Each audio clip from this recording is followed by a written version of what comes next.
So, one part of question number 11 that is a little bit problematic is the fact that you're dealing with kind of a complicated function. There it is, y sub 2 equals ln of x over x squared, and we've got to take two derivatives of this. So let me just give you some tips on the derivatives or help you find the two derivatives, and then you can plug them in and see if you've got a solution. I think that should help mostly. So we're going to use, to take the derivative to find y sub 2 prime, we're going to do the quotient rule. So it's low d high, right? The derivative of 1 over x, or the derivative of ln of x. Low d high minus high d low over low squared. So that looks like that's going to end up being x minus 2x ln of x over x to the fourth, or if we cancel an x from everything, 1 minus 2 ln of x over x cubed, right? And so that's your first derivative that you'll plug in to the function. Let's make sure we can get the second derivative as well.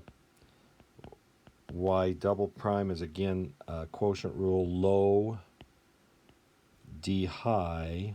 So the derivative of the top, the derivative of 1 minus 2 ln of x, is a negative 2 over x, right? Because it's just going to be negative 2 times the derivative of ln of x, which is 1 over x. Low d high minus high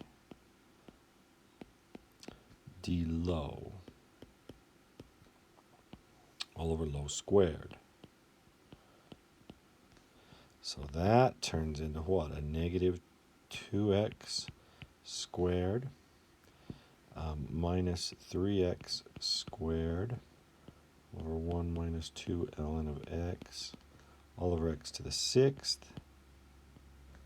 Or when we cancel an x squared from everything, minus 2 minus 3, 1 minus 2 ln of x over x to the fourth. And that should be your second derivative. So there's your second derivative. There's your first derivative right there. And so if you plug those into the function, you should be able to see if we have a solution.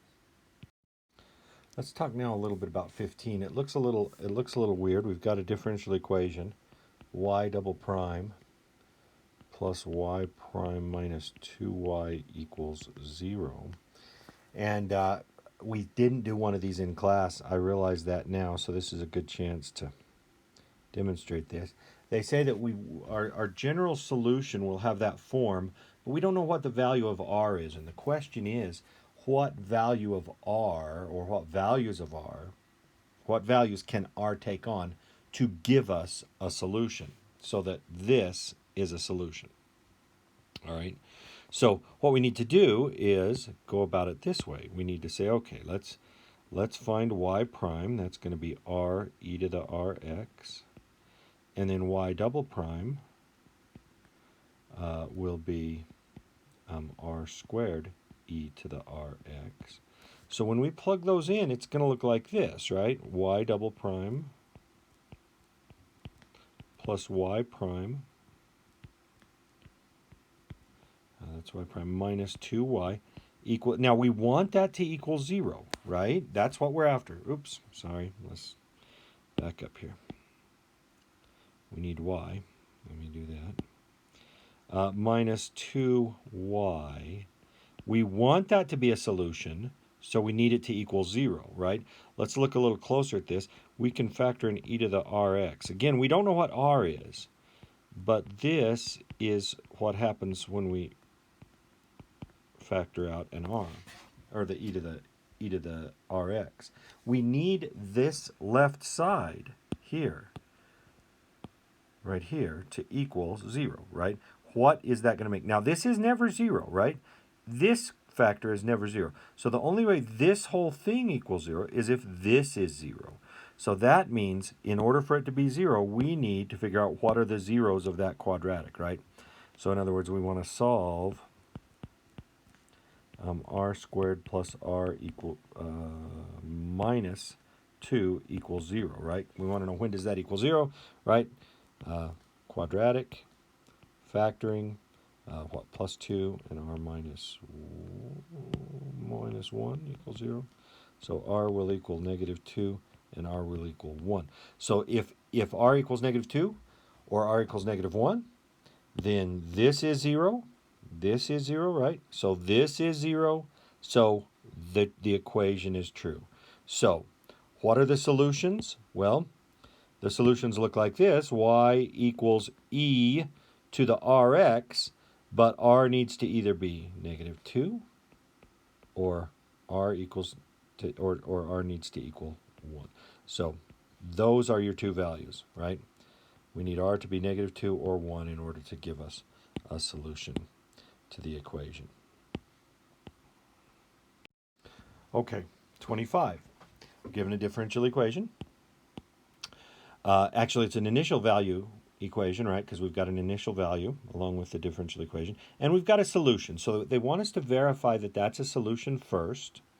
And then, once we've determined that that is in fact a solution, figure out what value C needs to be in order to satisfy this initial condition. That is, when you plug 0 in for x into this function, you get out a y. So we want to first verify that it's a solution, just like we always have. We need the derivative.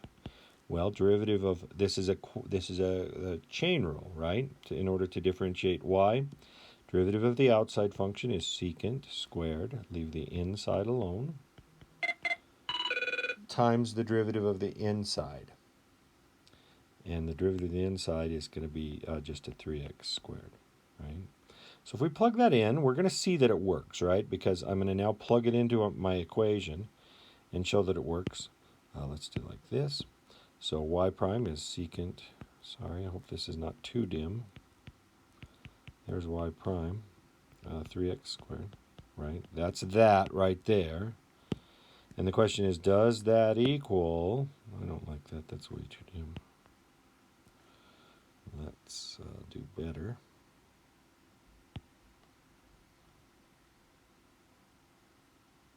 Let's try that. Does that equal 3x squared times y squared plus 1? So let's see, that would be a tangent squared x cubed plus c plus 1, okay? So, you know, if we just compare parts, we see, okay, we got our 3x squared and our 3x squared. But this is a secant squared, and this is a tangent squared plus 1, right? But if you go back and look up your Pythagorean identities, in trig, right, you have something that looks identity. Yes, you have something that looks like this. Secant squared of x equals tangent squared of x plus 1. So in other words, this is equal to that. And so that is true, right? So in other words, we've just verified that it's a solution. Now we need to figure out what C needs to be in order to satisfy this initial condition, right? And all we do is we take our equation right there for y. We let x equal 0 and y needs to be 1. So it looks like this. Y is 1, and that's tangent of 0 cubed plus c. We need c to make it so that that is equal to 1, right? And of course this becomes tangent of just c. So we can take the arc tangent of both sides, or the inverse tangent. So whatever the inverse tangent of 1 is, and if you go back and look at your chart, that means c is going to have to equal what? Pi fourths. Sorry. 45 degrees, right? Pi fourths. So c needs to be pi fourths. So if you plug c equals pi fourths in there, you have a particular solution.